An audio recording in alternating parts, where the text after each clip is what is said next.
ವಿದ್ಯಾರ್ಥಿಗಳೇ, ಪ್ರಭಾವಿ ಅಕಾಡೆಮಿಗೆ ಸ್ವಾಗತ. ಇವತ್ತು 10ನೇ ತರಗತಿಯ ವೃತ್ತಗಳು ಅಭ್ಯಾಸ 10.2ರಲ್ಲಿ 10ನೇ ಲೆಕ್ಕವನ್ನು ನೋಡೋಣ.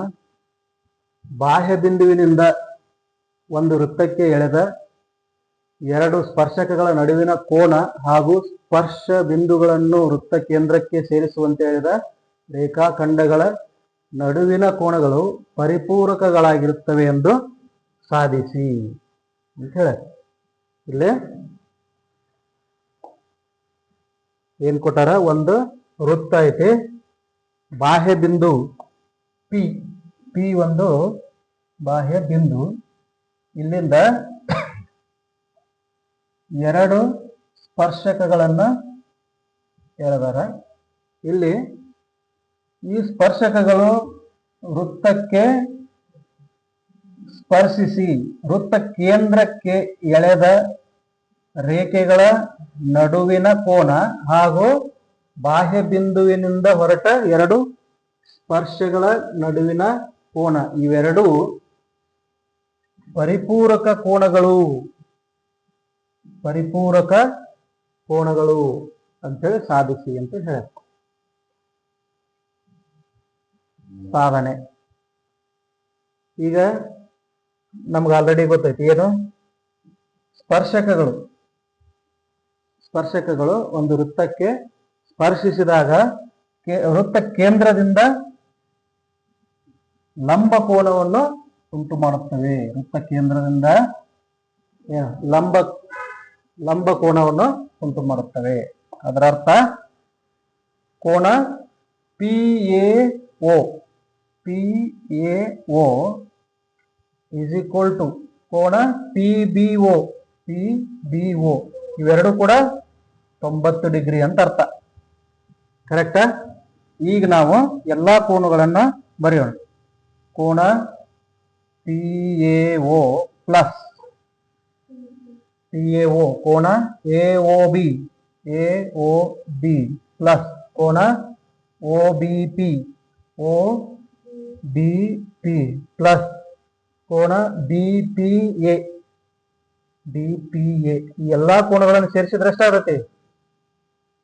ಎಲ್ಲಾ ಕೋನಗಳು ಈ ಕೋನ ಮತ್ತು ಈ ಕೋನ, 4 ಕೋನಗಳನ್ನು ಸೇರಿಸಿದ್ರೆ ಎಷ್ಟಾಗುತ್ತೆ?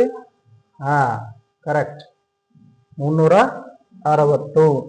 ಇದರೊಳಗ ನಮ್ಗೆ ಆಲ್ರೆಡಿ ಎರಡು ಕೋನಗಳು ಗೊತ್ತದಾವ. ಯಾವ್ಯಾವ?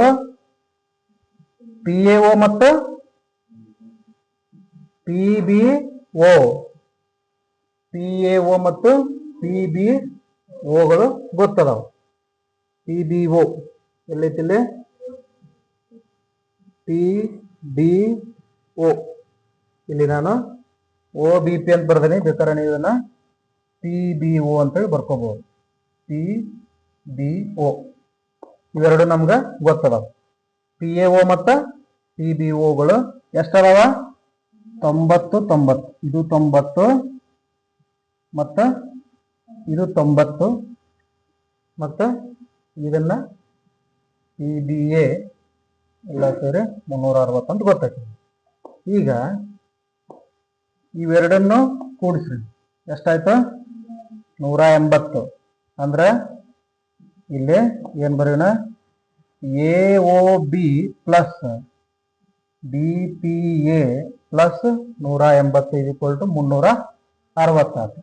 ಈಗ ಈ 180 ಈ ಕಡೆ ಕಳಿಸಿದಾಗ ಏನಾಗ್ತತಿ? AOB plus BPA is equal to 360 minus 180. ಅಂದ್ರ ಏನು?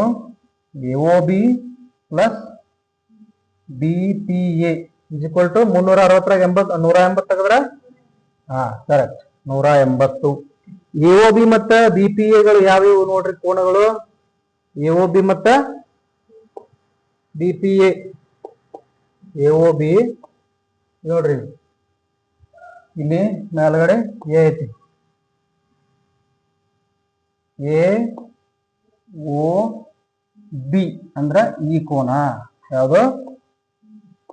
ಈ ಕೋನ AOB ಈ ಕೋನ ಪ್ಲಸ್ BPA ಪಿ ಎ ಅಂದ್ರೆ ಈ ಕೋನ, ಇವೆರಡು ಕೋನಗಳು ಪರಿಪೂರಕ ಅಂತೇಳಿ ಸಾಧಿಸಿದೀವಿ. ಈಗ ಇವೆರಡು ಕೋನಗಳದಾವ ಇಲ್ಲಿ, ಈ ಕೋನ ಸೇರಿ 180 ಅಂತ ತೋರಿಸ್ರಿ ಅಂತ ಹೇಳಿದ್ರು. ಇಲ್ಲಿದು ಸಾಧನೆ ಮಾಡಿದ್ವಿ. ಇವೆರಡು ಕೋನಗಳು ಪರಿಪೂರಕ ಕೋನಗಳು ಅಂತ ಪ್ರೂವ್ ಮಾಡಿದ್ವಿ. ಇದನ್ನ ಅವರು ಕೇಳ್ಯಾರ. ಅರ್ಥ ಆಯ್ತಲ್ಲ? ಎಸ್.